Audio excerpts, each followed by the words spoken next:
नमस्कार, आप देखना शुरू कर चुके हैं चेतन चंडिका न्यूज़। मैं हूं आपका होस्ट मनोज राठौर। राजनांदगांव गुजराती स्कूल के शिक्षकों के द्वारा चाक बंद हड़ताल पीएफ को लेकर। आइए देखें उन्होंने क्या 3 मांगों को लेकर चाक बंद हड़ताल जारी रखी।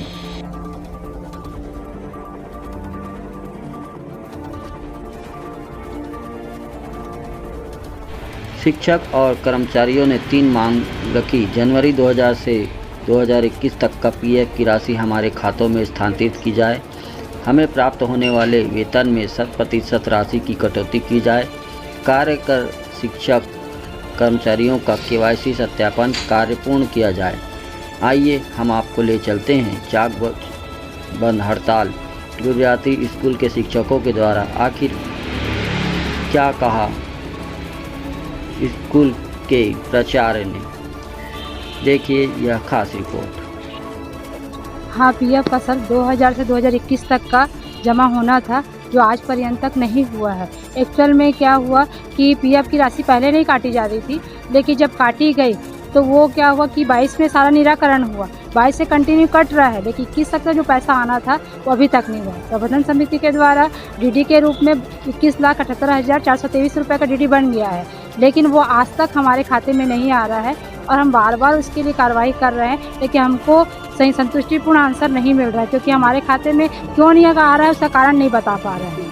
क्योंकि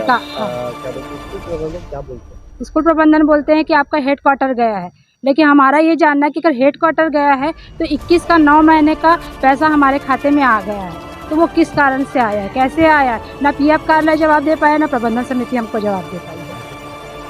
आगे हमारा सर अनिश्चितकालीन हड़ताल रहेगा, लेकिन छात्रों के हित में ध्यान रखते हुए हम छुट्टी की बात प्रत्येक शनिवार को करेंगे, क्योंकि हमारा तो नवंबर माह से ही हड़ताल चल रहा है चाक बंद। अर्पणा श्रीवास्तव। क्या मांग है? सब पीएफ, हमारा पीएफ जमा नहीं हो रहा है, हमारे खाते में आ नहीं रहा है। डीडी बन गया है बोलते हैं, जमा कर दिए बोलते, पर आ क्यों नहीं रहा है। और रुका कितने साल से सर? सन 2000 से 2021 तक का पीएफ कुछ नहीं, और डला सिर्फ 9 महीने का है। अगर अप्रूवल में गया है तो सिर्फ 9 महीने का आया कैसे? जब पूछते हैं तो दिल्ली चला गया, रायपुर चला गया, ये दुनिया भर की बातें होते रहती है और हमारे खाते में आ नहीं रहा है। और जो ये बात उठाता है कि हमारा नहीं हो, उसका नाम चालान के लिस्ट में ही नहीं रहता। जब हम 2021 से काम कर रहे हैं तो हमारा नाम कैसे नहीं है उसमें सर? बस यही जानना चाहते हैं।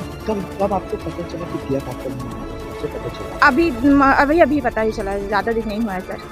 जब ये 2022 में हुआ था ना मैम, 2022 में ही क्या बोलते इसकी कार्रवाई हुई थी, पूरे समाप्त हो गई, उसके बाद ही हमको पता चला कि ये हमारे खाते में आ ही नहीं रहा है करके, नहीं आ रहा है। 21,78,000 का है सर डीडी, लेकिन हमारे में कुछ भी नहीं आया है अभी तक सर। हाँ, मतलब डीओ ऑफिस, एसपी ऑफिस, थाना सब में दे चुके हैं हम लोग सर। धरवाई अनिश्चितकालीन हड़ताल पे रहेंगे सर। सभी का है सर। हाँ 25 है सर, 25 है। हाँ, मेरा नाम नैन साहू है और मैं टीचर हूँ यहाँ। टीचर आरोप लगा रहे कि उनका 2021 से पीएफ नहीं है, पीएफ कोई काट रहा है। हाँ, क्या मामला है? वो मामला ये है सर कि पीएफ कार्यालय द्वारा कार्यवाही की गई और 2000 से लेकर के 2021 तक का पीएफ का राशि निर्धारित किया गया 21 साल का, और वो उसके बाद डीडी बना करके और उसकी कापी जमा कर दी गई, लेकिन वो राशि इनके खाते में नहीं आ रही है। तो अब ये अपने राशि के बारे में जानना चाहे, उसको लेकर के प्रबंधन समिति से आवेदन किए, पीएफ कार्यालय से आवेदन किए, लेकिन जैसा वो लोग कह रहे हैं बार बार कि उस पर कोई संतुष्टिजनक जवाब नहीं मिल रहे हैं। और बल्कि ईसीआर चालान की कापी जो जमा की गई है, वो ईसीआर चालान की कापी 21,78,423 रुपये के बजाय 7,77,000 रुपये का जमा हो गया। उससे भी कोई हमको वो नहीं है, लेकिन उसमें कई शिक्षकों का नाम छोड़ दिया गया है। अब इनको लेकर के ये संशय में है कि पीएफ कार्यालय कहती है कि आप लोगों के द्वारा ईसीआर चालान की कापी जो जमा की गई है उसका सत्यापन करके उसको दिल्ली भेज दिया गया है, ऐसा पहले उनका कथन था। ये जब पीएफ कार्यालय गए, वहाँ आवेदन दिए, इनके आवेदन के परिप्रेक्ष्य में जो जवाब आया है उसमें अब यह स्पष्ट हो गया कि वो दिल्ली भेजा ही नहीं गया है, और फिर इनके द्वारा काउंटर क्वेश्चन किया गया तो फिर ये मौखिक रूप से बोल रहे हैं कि दिल्ली भेज दिया जाएगा। यानी अब संदेह ये है कि ये राशि इनके खाते में क्यों नहीं आ रही है और कोई संतोषजनक जवाब नहीं दे पा रहा है। इसलिए ये एक प्रकार से अपने पीएफ की राशि को लेकर के भयभीत है या संदेह के दायरे में है ना। तो ये निराकरण चाहते हैं, इसलिए आंदोलन कर रहे हैं। अब कोई आगे कार्रवाई भेजे हैं ये? नहीं, मैंने भी अपने तरफ से आवेदन लगाया है कि भाई जितनी जल्दी हो सके इनके पीएफ की कार्रवाई का निराकरण करें। मतलब मैनेजमेंट को भी ये बार बार अवगत कराया जा रहा है, पीएफ कार्यालय को भी आवेदन लिखा गया है, लेकिन वहाँ से हमारे द्वारा दिए गए आवेदन पर कोई जवाब हमको नहीं मिलता।